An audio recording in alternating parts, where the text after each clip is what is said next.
hoe tsy ilaina fa ahitrahitra fotsiny zany no mampirisika antsika zany tsy tokony hiditra amin'ny fankalazana ny rentsontsika de ireo atao hoe andro firavoravonareo tafiditra ao anatin'ny koa ny voalohambolana raha mamaky tsara ny asany Kolosiana toko faharoa ianao de ny 9:40 de tafiditra ao koa zany le hoe voalohambolana ka tsy tokony ho betsaka intsony ny fanontaniantsika ary tsy tokony hisy intsony ny adevitra fa zay ny voalaza zay ny voasoratra ao anatin'ny soratra masina zay tsy tokony ho lavintsika fa akoatran'iny koa de napetraka ny Galatiana toko 4:10 sy 1:12 izay tena nanindry mazavabe ireo zavatra reo hoe andro sy volana sy taona sy fotoana ave no tandremanareo fatratra ho izy matahotra ny aminareo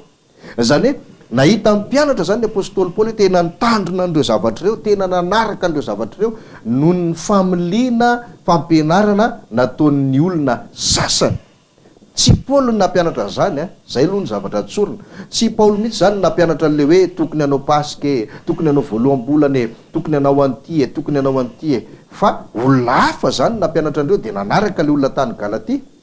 de ozy Paoly tena matahotra ny aminareo satria reo ve nitandremanareo fatratra izany tenin'ny Paoly zany raha raisitsika Galatiana toko 4:10 iaho tsy mampirisika velively fa mandrary ary milaza vokadratsy hoentin'le fanarahana n'le zavatra zay efa norarahana zany ka noho izany tsy ny apôstôly ihany sy ny vahoaka kristianina tamin'izany andro zany no voarara tsy tokony hiditra ao anatin'ny zavatra io fa na isika kehitriny ary satria klasy ray ny misy atsika samy tatio arinan'ny azo fijaliana samy taty anatin'ny atao hoe andro fahasoavana samy tao anatin'lay atao hoe fanekena vaovao avokoa tsika rehetra ka noho izany samy manana fanetretena hoe tsy ankalaza intsony tsy hiditra intsony tsy tandrina intsony am'ireo zavatra ireo satria Jesosy mihitsy aneny efa nandrarandreo sy efa nandravandreo ka zay ny fanindrina ny Kolosiana toko faharoa fa ao anatin'izany de misy teny entin'ny olona iarovana zavatra tony de miteraka fiahiahina ho an'ny sasany ka amarana antsika nyty resaka andro firavoravona ny Pasika sy ny Pentekosta sy ny karazany ity de indreto ary ny fanazavana omenanareo mikasika an'ireo andinitsoratra masina zay everina hoe mampiahiahy ka mahatonga ny sasany mbola hiditra indray ao amin'ny fanatanterahana izany zavatra efa tsy izy tsony izany voalohany zany ary ny asan'ny apôstôly de ny toko 20 vakitsika izay tenin'Andriamanitra izay zay misy teny mampiorooro ho an'ny sasany moa zany mazava loatra asan'ny apôstôly de ny toko 20 ary no iarahantsika mamaky amin'ny anaran'i Jesosy zanak'Andriamanitra lehibe asan'ny apôstôly de toko 20 de ny 9 no vakitsika na 5 asan'ny apôstôly toko 20 5 amin'ny anaran'i Jesosy manao hoe ireo dia efa nialoha ka niandry anay tany Troasy de niondrana tsambo niala tany Filipy izahay rehefa tapitra ny andro fihinanana ny mofo tsy misy masirasira de nakany amin'ny tany Troasy izahay no ny afaka adimina ary tany no nitoeranay afotoana de le teny anankiray hoe rehefa tapitra ny andro fihinanana ny mofo tsy misy masirasira io fihinanana mofo tsy misy masirasira io de fankalazana n'lay atao hoe andro firavoravon'ny Pasika zany le 7 andro aorinan'le daty 14 Nisan de amin'ny alalan'io teny io zany no mahatonga ny sasany miaya ary mahatonga ny sasany mampianatra hoe ny apôstôly ary sy ny mpianatra tamin'izany fotoana zany nankalaza n'le hoe fihinanana mofo tsy misy masirasira marina ve zany arak'izao teny zao ny valiny de zao tsy de tsy fa io teny ihany de afahantsika manitsy izay hevi-diso izay isika aloha tsy manda tsy mahafantatra ihany koa hoe ninana mofo tsy misy masirasira izy tamin'izany na hoe nandray fanasan'ny tompo sa tsy nandray fa tsy any aloha le adevitra fa zao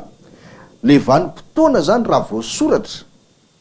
de tsy voatery akory idika hoe nisy fanaovana na fankalazana na fitandremana tao anatin'izay ohatra zany hoe niondrana tsambo ny ala tany Filipy izahay rehefa tapitra ny andro fihinanana ny mofo tsy misy masirasira tsy midiky zany hoe rehefa tapitra ny andro fihinanana mofo tsy misy masirasira de hoe nanao fankalazana tokoa izay fihinanana mofo tsy misy masirasira zay izy satria nahoana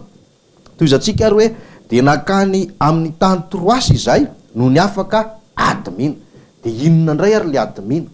hitanao zany raha ohatra zany misy vanim-potoana voasoratra ao anatin'le teny a tsy midiky zany hoe nanao zavatra ry zareo fa fanamariana fotsiny tam'izao fotoana zao zay no niala taty de nakariananina de tonga tarindray no ny afaka zao. De hitanao ndro mbola misy fahatelo indray hoe ary tany no nitoeranay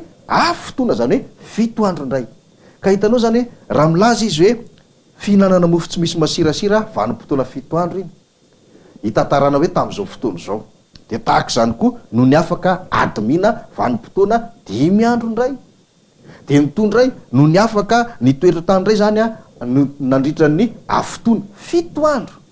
De tsy milaza koa re tao anatin'le 5 andro na ninona, tao anatin'le 7 andro na ninona, fa hitantarana ny fempotoana, ny aingana, ny toerana nandehanana na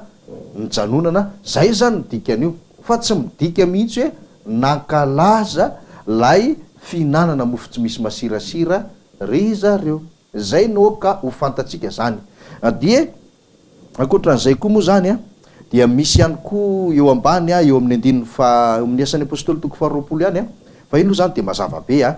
De raha ohatra zao milaza ohatra zany hoe tsika zany zao manana ny fahafantarana sy ny fahalalana hoe mipasika raha baiboly a tsy mitovy amin'le pasika ao anaty calendrier zay ampiasaitsika isan'andro san'andro. De zao a raha ohatra zany tsika zany zao milaza hoe hoany ananina ampaka de le paka voasoratra anaty calendrier zany io resahako. De ny lundi de paka kosa ho akariananina. De raha miteny an'izany zavatra zany a de nakary am'le toerana nyteneniko ny paka, de ny lundi de paka kosa tany am'le toerana anankiray nyteneniko, de tonga ny apitsin'iny talata de niteny hoe rehefa tapitra ny lundi de paka de niala tany ananina tany de nakary indray. Tsy midiky zany hoe sady nanao an'le paka aho no nanao an'le lundi de paka, fa miteny fotsiny hoe tamin'ny fotoana n'ity sy ty fotoana ity de tary aho de tary aho ary nakary indray. De ohatran'izay zany io andin'ny fahaenina io. Fa tsy midika koa nihinana lay mofo tsy misy masirasira ry zareo. Manaraka an'izay eo amin'ny andin'ny fa 5 sy 9 indray zany. De misy teny ihany koa zay entin'ny olona ampiayay atsika zany andiny 5 sy 9 fa azavaiko tsara zany le teny ilazana hoe tsy nanao fankalazana mihitsy ry zareo zao ary volaza ny andiny 5 sy 9 am'le asan'ny apôstôly toko 20 teo ihany hoe ary rehefa niondrana tsambo ny ala teo zahay dia tonga tandrifon'ny kio no ny ampitso, ary no ny ampitso indray dia niantso natao samo ka tonga tany Mileto izahay no ny ampitson'iny. Fa Paoly efa nikasa andeha tsambo andalo any Efesosy mba tsy